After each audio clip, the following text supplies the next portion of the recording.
Assalamualaikum warahmatullahi wabarakatuh. Perkenalkan, nama saya Taprima Devanda Julianto.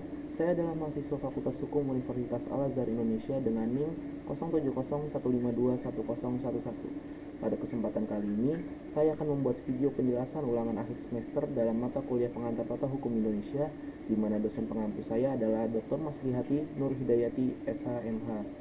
Dari 10 materi yang ada, izinkan saya menjelaskan peran perbankan syariah di Indonesia.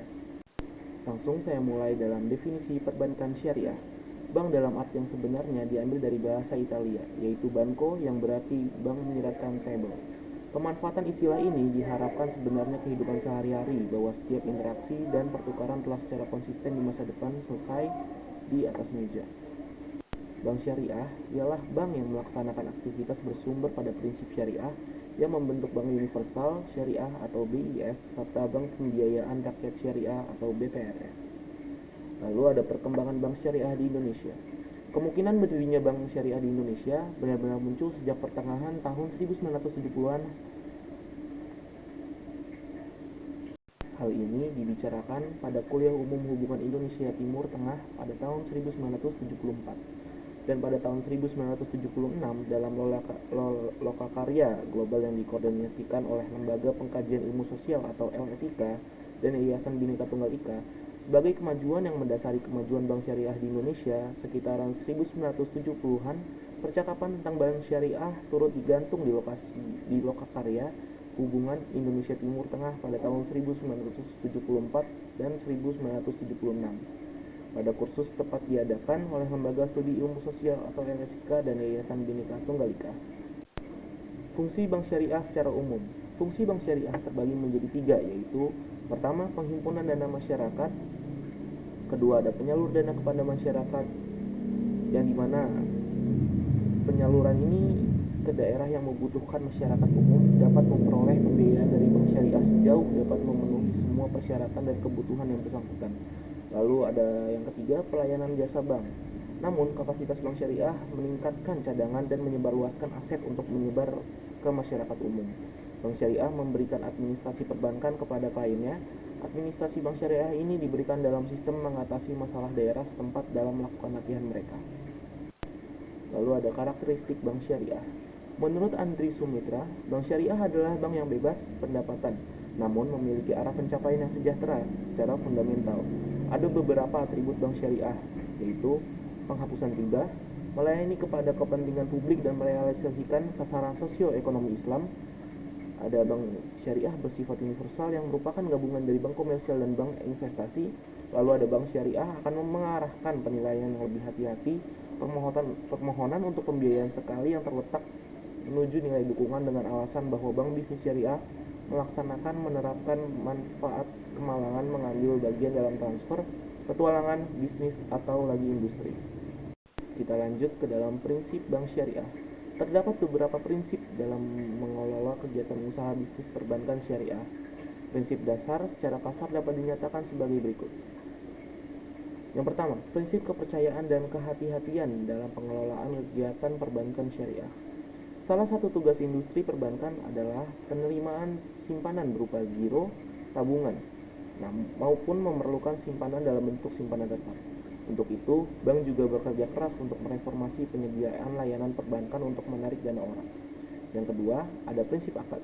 Semua transaksi harus didasarkan pada perjanjian yang disetujui oleh syariah, yaitu perjanjian tertulis antara bank dengan pihak lain yang mencakup ijab atau penawaran dan qabul penerimaan, yang berisi hak dan kewajiban masing-masing berdasarkan syariah.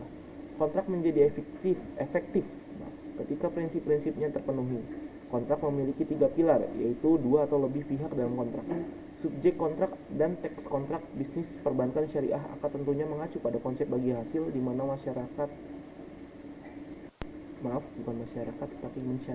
di mana mensyaratkan kedua manajer untuk bagi hasil. Lalu kita beralih ke prospek perkembangan bank syariah di Indonesia. Industri keuangan syariah Indonesia berkembang lebih cepat dari negara lainnya. Saat ini, bank syariah memiliki pangsa pasar domestik yang kecil, sehingga masih berpeluang untuk tumbuh lebih jauh.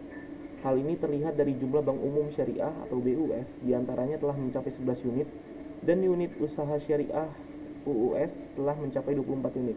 Bahkan sejak 2011, jumlahnya menjadi tidak berubah.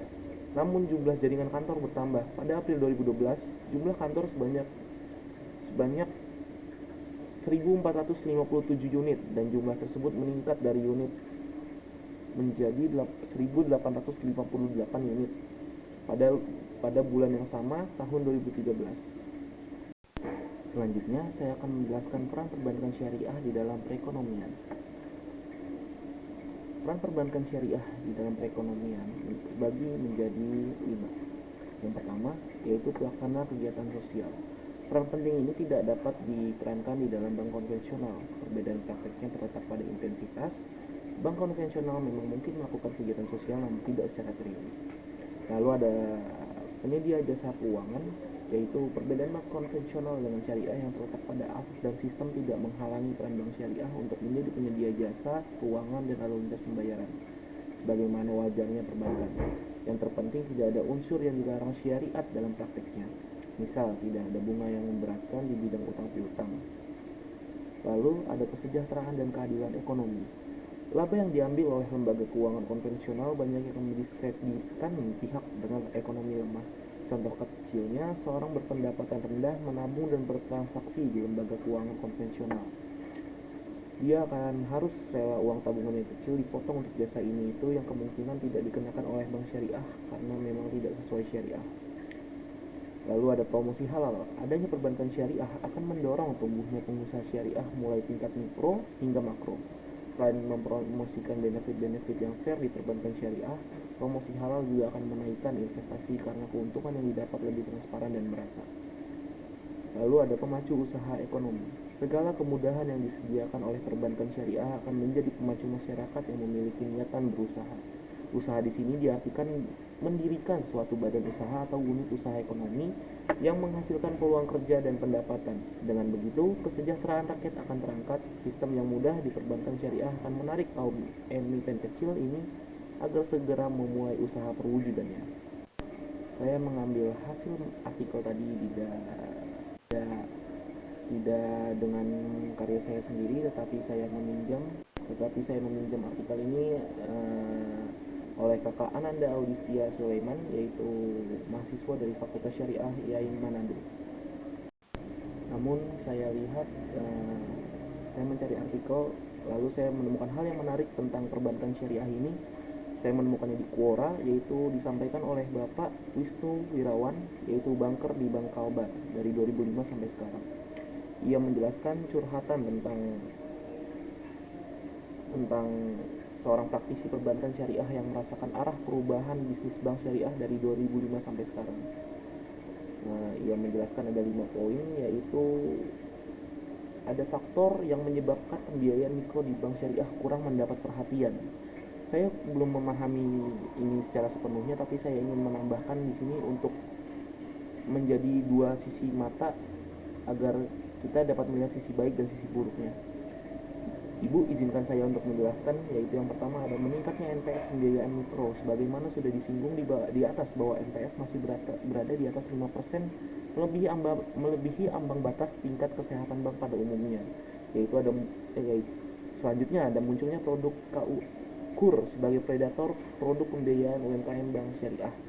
Yang ketiga ada daya tarik lembaga mikro syariah non-bank. Yang keempat adanya disrupsi bisnis.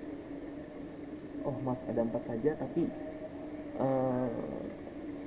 nanti saya cantumkan datanya. Dan menurut Bapak Wisnu Wirawan, jumlah pembiayaan UMKM dari 2016 hingga 2019 terlihat mengalami pertumbuhan. Namun jika dibandingkan dengan total pembiayaan yang disalurkan oleh BUS dan UUS, maka terlihat bahwa presentasi share pembiayaan UMKM terhadap total pembiayaan semakin menurun. Jika diperhatikan dari sisi rasio NPF, meskipun sempat terjadi penurunan, namun hingga Mei 2019, NPF BUS dan UUS masih berada di atas 5%. Sekian presentasi dari saya memohon maaf apabila saya memiliki kesalahan kata. Sesungguhnya kesempurnaan hanya ada di mata Allah Subhanahu wa Ta'ala. Sekian, terima kasih. Wassalamualaikum warahmatullahi wabarakatuh.